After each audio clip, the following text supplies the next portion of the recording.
안녕하십니까, 김용일 목사입니다. 오늘은 비판하지 말라, 이런 제목으로 하나님의 말씀 함께 나누도록 하겠습니다.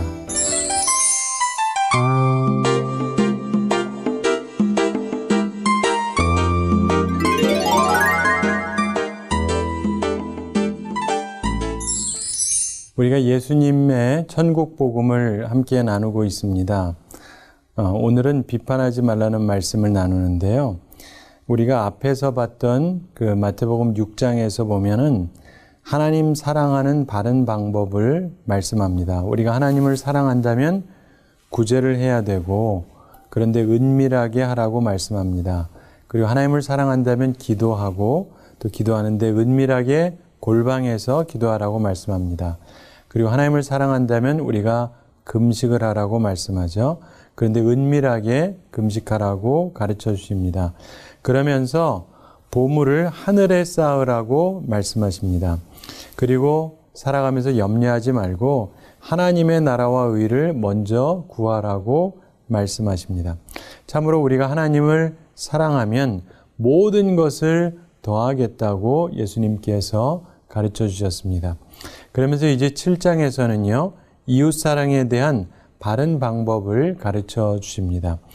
우리가 천국 백성으로서 어떻게 이웃을 사랑해야 되는지를 가르쳐 주십니다. 우리가 가장 먼저 기억할 말씀, 비판하지 말라는 것입니다. 우리가 사랑을 말한다고 한다면 먼저 비판하지 말아야 된다는 것입니다. 혹평하지 말라는 것이죠. 세상에는 많은 비판자들이 있습니다. 근데 예수님께서는 우리들을 향해서 비판자가 되지 말고, 그래서 비판자가 없는 세상을 만들어 가라고 말씀하는 겁니다. 생각해 보세요. 세상에 비판자들이 없다면 그럼 세상이 얼마나 아름답겠습니까? 살면서 우리가 때로 잘못된 소문, 그리고 거짓말로 인해서 고통을 당하면 정말 괴롭지 않습니까?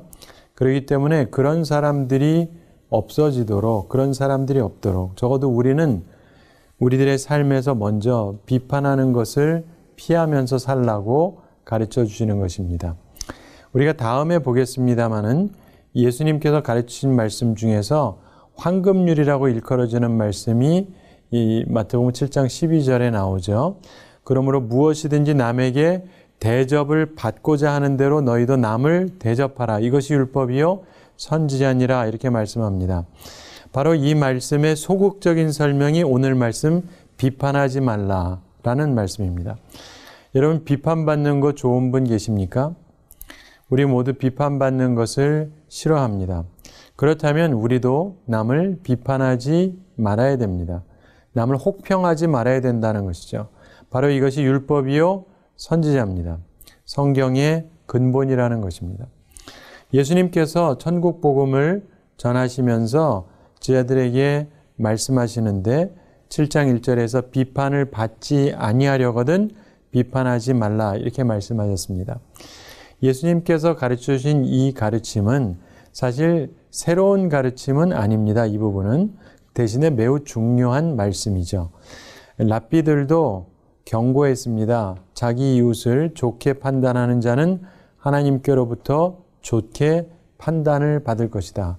그러나 그렇지 않은 사람은 반대로 판단을 받게 된다고 경고를 했습니다. 그리고 랍비들도, 유대 랍비들도 가르침을 하는데 제자들에게 가르치면서 이 세상에서 잘함으로 해서 내세에서 유익을 얻게 되는 6가지 좋은 행위가 있다고 얘기했는데, 첫째로 연구하는 것, 둘째로 병자를 방문하는 것, 아픈 사람 방문해 주는 것, 세 번째 손님 대접하는 것, 그 네 번째로 기도 전념하는 것, 다섯 번째로 율법 안에서의 자녀 교육, 그리고 마지막 6번째로 다른 사람들의 최선을 생각하는 것, 이렇게 가르쳤습니다.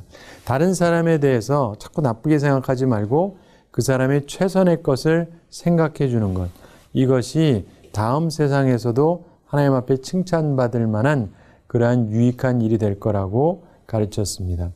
그걸 생각하면서 우리들이 다른 사람을 향해서 비판적인 시각을 보는 것이 아니라 뭔가 좋은 쪽을 보려고 하는, 최선의 것을 생각하려고 하는 자세가 필요하다는 것을 우리 다시금 생각해야 될 것입니다. 우리 역사를 살펴보면은요, 나중에 유명하게 된 사람 가운데 초기에 젊었을 때 무능한 사람으로 배척받았던 사람들이 많이 있습니다. 우리 그 성악계에서 음악하는 사람들 가운데에서 역사상 최고의 테너로 알려진 카루소라고 하는 인물이 있죠.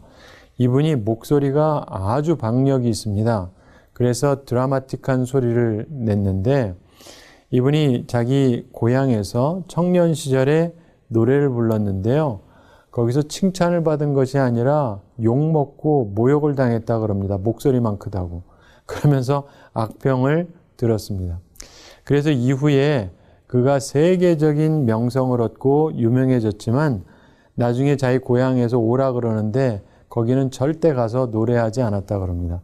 젊었을 때 하도 기분이 상했기 때문에 그랬다 그럽니다. 자, 보면은 그런 것처럼 사람들이요, 다른 사람, 세계적으로 정말 가장 탁월하게 될 사람임에도 불구하고 그 사람의 가능성을 보지 못하고 그 사람을 비판하는 사람이 있었던 것처럼 우리들이 살아가면서 그런 어리석은 잘못을 우리가 하지는 말아야 될 것입니다. 우리가 도덕성에 대해서도요, 사람들에 대해서 잘못된 판단을 하는 경우가 있습니다. 따라서 우리가 조심해야 되는 것이죠. 예전에 영국에서 콜린 낙스라고 하는 사람이 있었는데 이 사람이 영국의 비행단에서 근무를 하고 있었습니다. 그런데 비행기 사고로 부상을 입었습니다.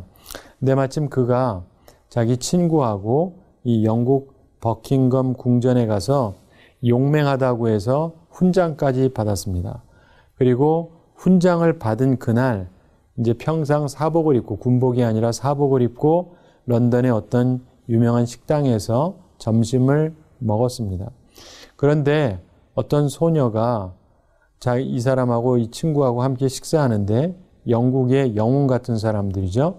그런데 한 소녀가 두 사람에게 다가와서 흰 깃을 주더랍니다. 그 흰 깃은 그 당시에 병역 기피, 즉 비겁을 상징하는 거였습니다. 이 소녀는 이 두 남자가 누군지도 모르고 그냥 군대에 가 있지 않고 지금 여기서 밥 먹고 있으니까 비겁한 남자들이라고 생각을 했던 것입니다. 그러면서 그 사람들을 그렇게 무시하고 그랬던 것이죠. 함부로 비판한 결과였습니다. 우리가 살아가면서요, 다른 사람의 도덕성이나 이런 거에 대해서도 우리가 너무 빠르게 잘 알지도 못하면서 함부로 비판하거나 하지 말아야 되는 것입니다. 예수님께서 1절 후반에서 비판하지 말라고 말씀하셨는데 주님께서 정확히 무엇을 의미하신 것이냐면 모든 형태의 비판이 절대적으로, 무조건적으로 금지된다는 거냐? 그거는 아닌 것 같습니다. 다음에 보겠지만은 6절에서 보면은 어떤 사람들을 예수님께서 개로 혹은 돼지로 비유하십니다. 별로 좋은 표현이 아니지 않습니까?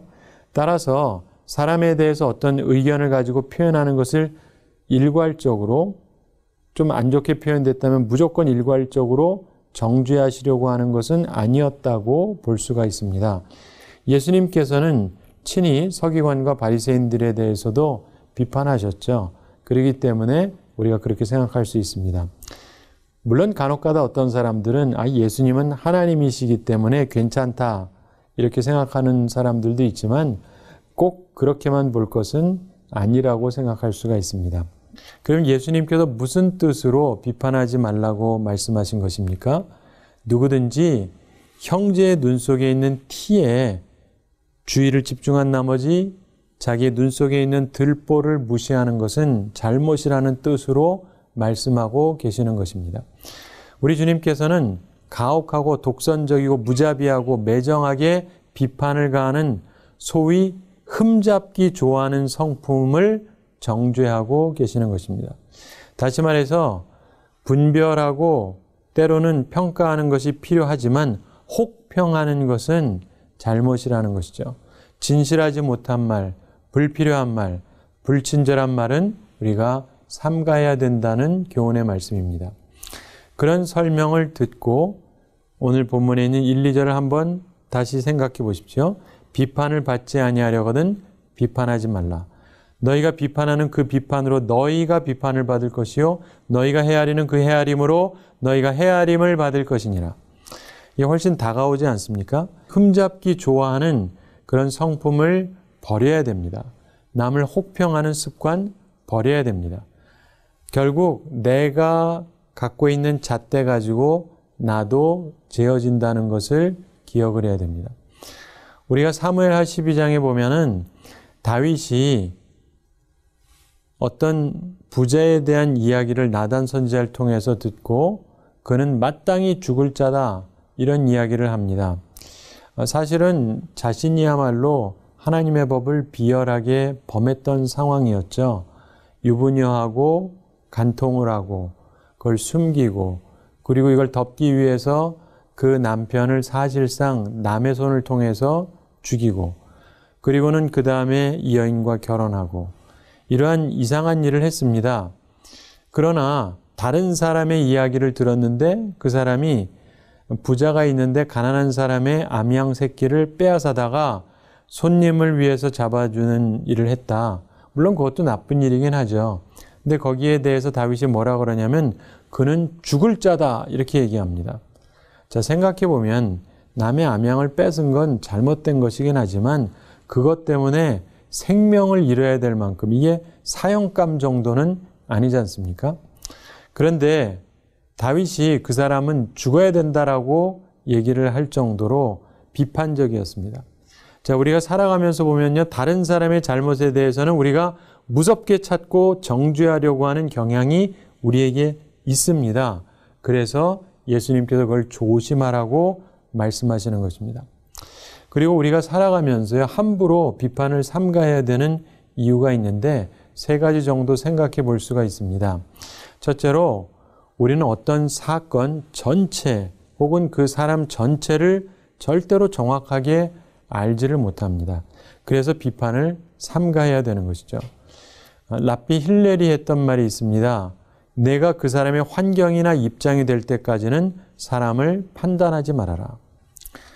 그 말이 일리가 있어요. 그런데 문제는 뭐냐면 우리가 어떤 사람의 환경이나 입장에서 생각하는 것은 사실상 불가능합니다. 왜냐면요, 아들도 아버지를 모르기 때문입니다. 제가 목사인데 저희 아버님이 목사님이셨어요. 그래서 저는 목사님에 대해서 잘 안다고 생각을 했습니다. 그런데 제가 신학을 공부하고 안수를 받고 나서야 비로소 아내가 우리 아버지 이 목사님 입장을 모르는 게 있었구나라는 걸 그때 가서야 알았습니다. 여러분 살면서 보면요, 아들도 아버지를 모를 수가 있어요. 그런데 어떻게 우리가 남의 모든 것을 알고 거기에 대해서 말할 수가 있겠습니까? 따라서 우리가 함부로 남을 비판하지 말아야 됩니다. 두 번째로 우리는 철두철미하게 공평한 판단을 할 수가 거의 없습니다. 따라서 비판을 삼가해야 됩니다. 여러분 헬라 사람들은 특별히 중요하고 어려운 재판을 할 때는요, 캄캄한 곳에서 했다 그럽니다. 그래서 판사들이요, 피고를 보지 못하게 했다 그래요. 피고 보고 어이 저놈은 생긴 게 도둑놈 같네? 이렇게 편견을 가져서도 안 되고 그 사람을 보면서 이런저런 생각을 하지 않도록, 그리고 그 사건의 사실 외에는 아무 영향도 받지 않게 하려고 노력을 하면서 재판을 했다 그럽니다. 물론 그렇게 하면 보다 공정한 재판을 할 수는 있겠죠. 그러나 여전히요, 아무리 그렇게 한다 할지라도 판사가 자기 삶에 어떤 일을 겪었느냐에 따라서 특정 사건 결정에 치우치는 결정을 하기도 하거든요. 따라서 우리가요, 정말 철두철미하게 공평한 판단을 하기가 매우 힘든데, 따라서 함부로 남을 비판하고 혹평하는 것은 조심해야 되는 것입니다. 세 번째로 우리가 함부로 비판을 하지 말아야 될 이유가 뭐냐면, 우리는 남을 비판할 만큼, 남을 판단할 만큼 선하지가 않기 때문에 그렇습니다. 사실 이게 핵심적인 거죠. 우리는 하나님이 아닙니다. 하나님은 판단하시고 하나님께서는 재판하시지만 우리는 하나님이 아니거든요. 우리에게는 절대적인 선함이 없습니다. 그렇기 때문에 우리는 남을 비판하는 것을 주의해야 되는 것이죠. 남의 결점을 우리가 억지로 찾아가지고 그 사람의 결점을 고치려고 하지 않더라도 사실은 우리 스스로가 우리 생활에서 고칠 것이 많지 않습니까? 나 자신의 잘못에 좀 더 정신을 쏟고 그것을 판단하고 비판하고 고치는 것이 오히려 좋은 것입니다. 남의 잘못은 하나님께 맡겨두는 게 좋죠. 물론 여기서 오해하지 말 것은요. 부모님 같은 경우 자녀를 훈계해야죠. 그런데 여기서 우리 주님이 오늘 말씀하시는 것은 비판에 대해서 말씀하는 겁니다. 비판을 조심하라는 거죠. 자, 비판을 하면은요, 안 좋은 결과가 따릅니다. 2절에 보면은 너희의 비판하는 그 비판으로 너희가 비판을 받을 것이요. 너희의 헤아리는 그 헤아림으로 너희가 헤아림을 받을 것이니라. 이렇게 말씀합니다.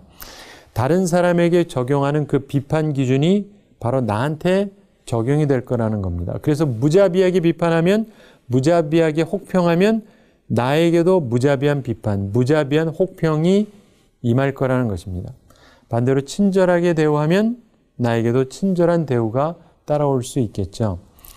이런 것과 관련해서 또 다른 유명한 우화가 있습니다. 숲속의 왕으로 알려진 사자가 병에 걸렸습니다. 그랬더니 짐승들이 병문안을 왔습니다. 그런데 보니까 여우만 오지를 않았어요. 그런데 거기에 마침 이리가 있었는데 이리는 여우를 상당히 싫어했습니다.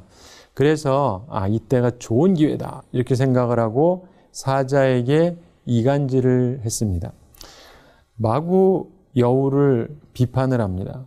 그러면서 얘기합니다. 왕이시여, 숲의 모든 짐승이 다 문병을 왔는데 여우의 모습만 보이지를 않습니다.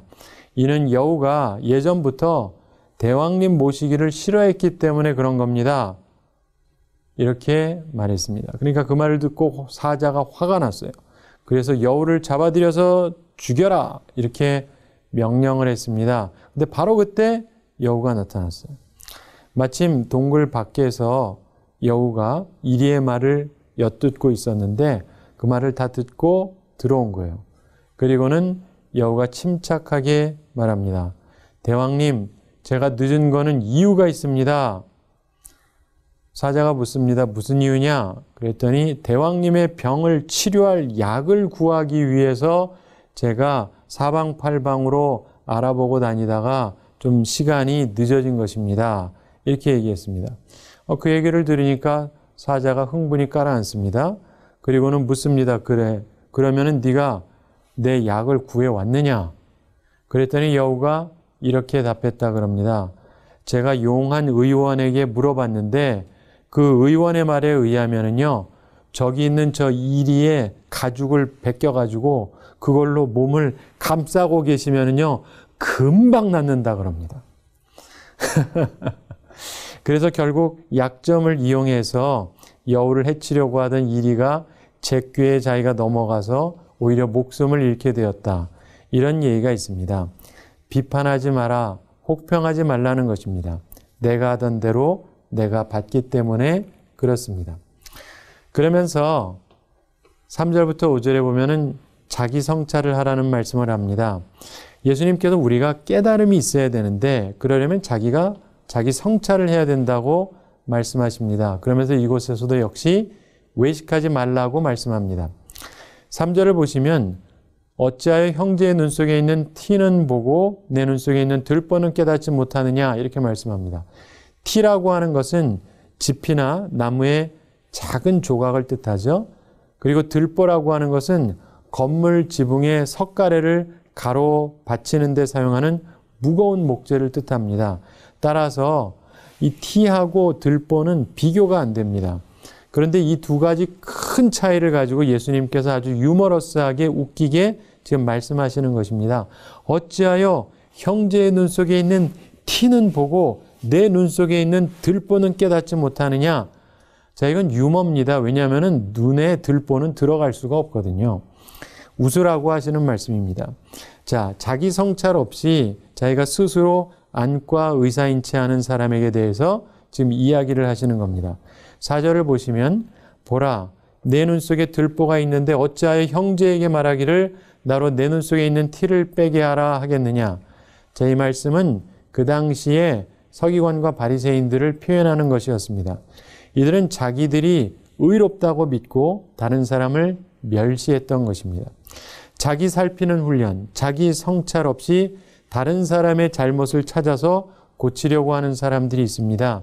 이들에게는 들보가 있습니다. 그 들보가 뭐냐면 자기의의 들보입니다. 예수님께서 5절에서 말씀하십니다. 외식하는 자여 먼저 내 눈 속에서 들보를 빼어라. 그 후에야 밝히 보고 형제의 눈 속에서 티를 빼리라. 이렇게 말씀합니다. 연기하지 말라는 겁니다. 진실해야 된다는 것입니다. 먼저 내 눈 속에서 들보를 빼어라 이렇게 말씀하십니다. 이것은 자기 성찰을 먼저 하라는 말씀이죠. 자기 성찰의 훈련을 통해서 내 들보, 내가 의롭다고 생각하는 그 생각을 뽑아내라는 것입니다. 그 후에 밝히 보고 형제의 눈 속에서 티를 빼리라고 말씀합니다. 결국 남의 티를 빼지 말라는 게 아니고요. 이것도 사실은 상호 훈련이거든요. 남의 티를 빼주는 것도 필요합니다. 비판이 아니고 상대의 티를 빼주는 것은 일종의 상호 훈련으로서 필요한 것입니다. 그런데 먼저 우리에게 자기 성찰의 훈련, 그것을 하고 그 다음에 서로 돕는 상호 훈련이 필요하다는 것이죠. 그러나 혹평, 남을 흠잡기 좋아하는 성품은 물론 버려야 한다는 것입니다. 우리가 말씀을 정리하겠습니다. 비판자가 없는 세상을 만들기 위해서 우리는 바른 판단을 해야 됩니다. 대신에 비판적인 자세는 버려야 됩니다. 그리고 남의 흠을 잡으려고 하는 자세를 버려야 됩니다. 그리고 항상 나를 성찰하고 자기를 점검하는 사람이 되어야 하는 것입니다. 그렇게 할 때 우리가 사는 세상이 훨씬 아름다운 세상이 될 것입니다. 우리가 살아가면서 상대방에 대해서 바르게 판단하는 건 필요해요. 인색한 사람인데 후한 사람이라고 생각하는 건 오판이죠. 믿음이 없다면 없는 겁니다. 그러나 비판은 삼가해야 되는 것이죠. 상대방의 흠 잡으려고 하는 자세는 버려야 됩니다. 우리가 항상 자기를 성찰하고 자기를 점검하는 사람이 되어야 됩니다. 그러면 우리가 보다 아름다운 삶을 살아갈 수 있기 때문입니다. 한 가지 이야기를 말씀드리면서 오늘 말씀을 정리하겠습니다. 우리가 외과 수술을 받을 때 환자들이 고통 없이 수술받게 하기 위해서 마취를 하잖아요. 이 마취제 클로로프롬을 발견한 에딘버러 대학의 제임스 심프슨 교수님이라는 분이 있습니다. 이분에게 한 학생이 질문을 했습니다. 선생님 생애에서 가장 뜻깊은 발견은 무엇입니까? 이런 질문을 했습니다. 이 심프슨 교수가 이 마취제 클로로프롬을 발견해서 세계 의학계에서 위대한 혁명을 일으킨 사람으로 칭송받는 의학자였습니다. 그래서 주위 사람들은 이 심프슨 교수가 당연히 그 마취제 발견을 들 거다 이렇게 예상을 했는데, 그런데 이 교수님이 의외의 답을 했다 그럽니다. 이렇게 답했습니다. 내 생애에서 가장 소중한 발견은 내가 죄인이라는 사실을 깨달은 것입니다. 그리고 죄인인 나에게 예수님이 나의 구주시라는 사실을 자각한 것입니다. 참 위대한 말이죠. 사랑하는 성도 여러분, 우리는 죄인입니다. 남을 비판하기에 앞서서 우리의 부족함을 깨달을 필요가 있습니다. 그리고 우리가 주님의 은혜를 입은 용서받은 죄인임을 기억해야 됩니다. 그러면 우리도 다른 사람을 사랑으로 대할 수 있는 것입니다. 사랑의 첫 시작, 그것은요, 비판을 멈추는 것입니다. 흠잡는 성품을 버려야 됩니다. 혹평을 멈춰야 됩니다. 부부 사이에서도 비판을 멈추고 이제 사랑을 하셔야 돼요. 교우 사이에서도 비판을 멈추고 이제 사랑을 하셔야 됩니다. 우리가 그렇게 서로 사랑하면 세상이 우리가 예수님의 제자인 것을 알게 될 것입니다. 사랑하는 성도 여러분, 우리가 다른 사람을 사랑하기 위해서 비판을 멈추고 사랑을 시작함으로 천국 복음을 이루며 참된 세상의 빛으로 살아가는 우리 모두가 되기를 우리 주님의 이름으로 축원합니다. 우리 한 주 동안 지나면서도 오늘 말씀을 기억하면서 비판하지 말고 온전하게 살아가는 우리 모두가 되기를 바랍니다. 감사합니다.